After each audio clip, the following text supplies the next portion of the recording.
नमस्कार, मी ॲस्ट्रो स्मितागिरी. आज आपण गोकर्णाच्या झाडाबद्दल जास्त माहिती मिळवणार आहोत पहा.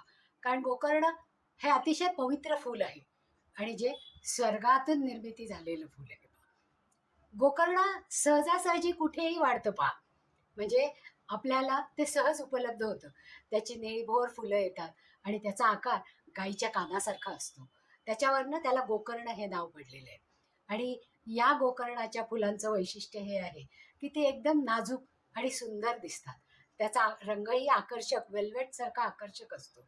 आणि हे झाड लक्ष्मीदायक आहे, आरोग्यदायक आहे, अध्यात्मदायक आहे आणि सगळी निगेटिव्ह ऊर्जा दूर करणारं आहे. तर असं या झाडाच्या बद्दल आज आपण माहिती घेणार आहोत. तर हे गोकर्णाचं झाड आहे कसं? तर ब्रह्मांनी ज्या वेळेस त्रेतायुगामध्ये पृथ्वीची निर्मिती केली, त्यावेळेस या गोकर्णाचीही निर्मिती केली. आणि गोकर्ण हा सुकुमार आणि सुंदर होता आणि तो अतिशय धार्मिक आणि आध्यात्मिक होता. त्याला शंकराप्रती अतिशय प्रीती होती आणि तो शंकराचा अतिशय उत्तम भक्त होता. आणि त्यांनी इतकी साधना आणि उपासना केलेली होती आणि त्यांनी आपल्या साधनेनी आणि उपासनेनी शंकराला प्रसन्न करून घेतलं होतं. त्यामुळे शंकर त्याच्यावर खूपच प्रसन्न होते. ब्रह्माजींनी शंकराला सांगितलं की तो तुमची इतकी साधना आणि उपासना करतो, मग तुम्ही त्याला काहीतरी वरदान द्या. तर गोकर्ण म्हणाला की नाही, मला काही वरदान नको आहे. मी शंकराच्या उपासनेमध्ये खुश आहे. कारण मला माझा आध्यात्मिक विकास झालेला आहे की ज्याच्यामुळे माझ्यामुळे मला ज्ञान मिळून ते ज्ञान इतरांपर्यंत पुरतं. तसंच माझ्यामुळे शुद्धीकरण होतं. मनानं, शरीरानं आणि आत्म्याने मी शुद्ध आहे आणि तसाच जास्त चांगला दिसतो. तसंच मी लोकांच्या सुरक्षेच्या दृष्टीनेही विचार करतो. म्हणजे त्यांच्या आजूबाजूला असणारी निगेटिव्ह ऊर्जा ही मी खेचून घेतो. तर असं हे सुरक्षा देणारं, आरोग्य देणारं, अध्यात्मामध्ये उंची गाठवून देणारं असं हे फूल. मग भगवान शिवानी त्याला देवतांकडनं काहीतरी वरदान घेणं आवश्यक आहे. मग शंकरांनी त्याला वरदान दिलं की तू अमर व्हावास म्हणून मी तुला तुझ्या या इच्छेप्रमाणे एका फुलाचं रूप देतो की जे फूल सगळीकडे उपयोगाला येईल. म्हणजे अध्यात्मात त्याचा उपयोग होईल की ज्याच्यामुळे त्याची साधना, त्याच्या झाडाखाली बसून साधना केली तर लोकांचं जप, तप आणि साधना ही जास्त पटीमध्ये वाढेल. त्याचप्रमाणे शुद्धीकरण, मग ते मनाचं शुद्धीकरण असेल, शरीराचं शुद्धीकरण असेल, आत्म्याचं शुद्धीकरण असेल, त्यालाही मदत होईल की ती फुलं, गोकर्णाची फुलं जर पाण्यामध्ये घालून त्याचं पाणी प्राशन केलं तर त्याचा जास्तीत जास्त उपयोग त्यांना आरोग्यासाठी आणि शुद्धीकरणासाठी. म्हणजे आयुर्वेदामध्ये गोकर्णाच्या फुलाला हे जास्तीत जास्त महत्त्व आहे. त्याचबरोबर सुरक्षेसाठी, म्हणजे जी काही आजूबाजूला निगेटिव्ह एनर्जी असेल, मग घरात असेल, वास्तूत असेल, आपण जिथे काम करतो तिथे असेल किंवा आपल्या अवतीभोवती असेल, तिथे सुरक्षा निर्माण करण्याचं काम हे गोकर्णाचं फूल करतं. मग पूजेमध्ये भगवान शंकराला तर हे फूल आवडतं आहेच आहे, पण त्याचबरोबर त्याच्यामुळे ध्यान आणि साधना हे उत्तम होते. मंदिरांची सजावट करण्यासाठी सुद्धा याचा उपयोग होतो पहा. ज्याप्रमाणे शंकराला हे फूल अतिशय प्रिय आहे, त्याचप्रमाणे लक्ष्मीला आणि विष्णूलाही हे फूल अत्यंत प्रिय आहे.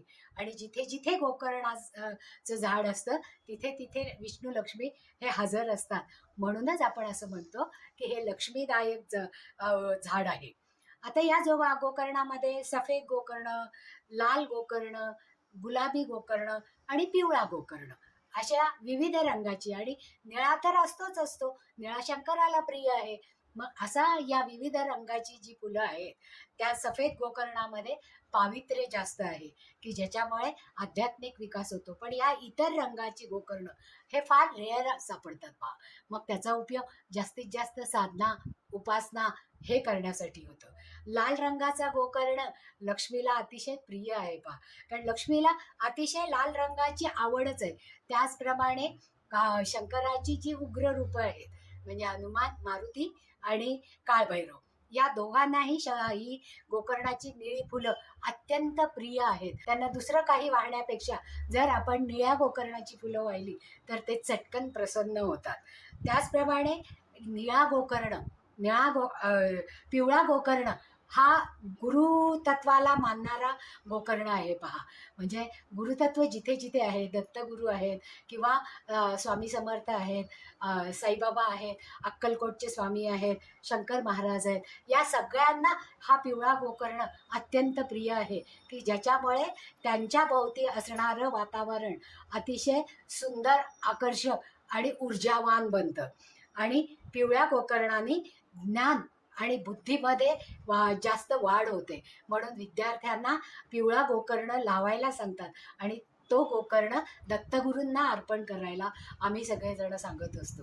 आत्तापर्यंत माझ्या या सगळ्या प्रॅक्टिसमध्ये या गोकर्णाच्या फुलाबद्दल मी माझ्या सगळ्या जातकांना सांगितलेलं आहे. आणि किंबहुना त्याच्या वेलीच्या ज्या बिया येतात त्या जर आपण साठवून ठेवल्या तर त्याची फुलं वर्षभरामध्ये येतात. साधारणपणे जूनपासून सप्टेंबरपर्यंत याचा बहर असतो, पण वर्षभरामध्ये ही फुलं केव्हाही त्यांची निगा राखली की येतात. आणि त्याच्यामुळे आपण आपल्या साधनेला जास्तीत जास्त उपयोगात आणून एकाग्र चित्ताने ईश्वराचं स्मरण करण्यासाठी याचा वापर जास्त करतो. आणि लाल आणि निळा गोकर्ण हा लक्ष्मीला अतिशय प्रिय आहे पहा. आणि लक्ष्मी जिथे जिथे आपण तिला प्रसन्न करून घेऊ, ज्या ज्या पद्धतीने प्रसन्न करून घेऊ, त्या त्या पद्धतीने ती आपल्यावर प्रसन्न होते आणि आपल्यावर वरद हस्त ठेवते. म्हणून आता या सणांच्या दिवसामध्ये गोकर्णाची फुलं ही आपण सातत्याने वापरली पाहिजेत, की ज्याच्यामुळे आपल्याला खूप सोप्या उपायांमध्ये आपल्याला आपली साधना पूर्ण करून घेता येते आणि आपल्या इष्टदेवतांना प्रसन्न करून घेता येतं. आता पहा, गुरुपुष्यामृत योग आहे पहा.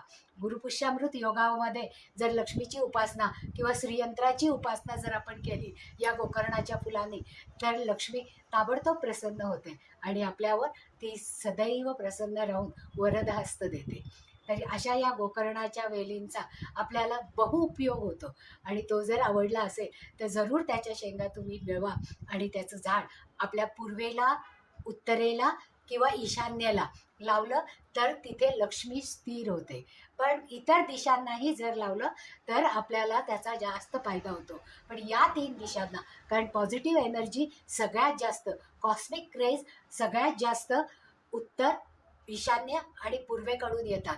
आपल्याला येणाऱ्या ऑपॉर्च्युनिटीज या दिशेतून येतात. मग त्या दिशेला जर लक्ष्मीला प्रिय असलेलं गोकर्ण आपण लावलं तर नक्कीच आपल्यावर लक्ष्मी प्रसन्न होईल. म्हणून या दिशांना प्रामुख्याने प्राधान्य दिलं.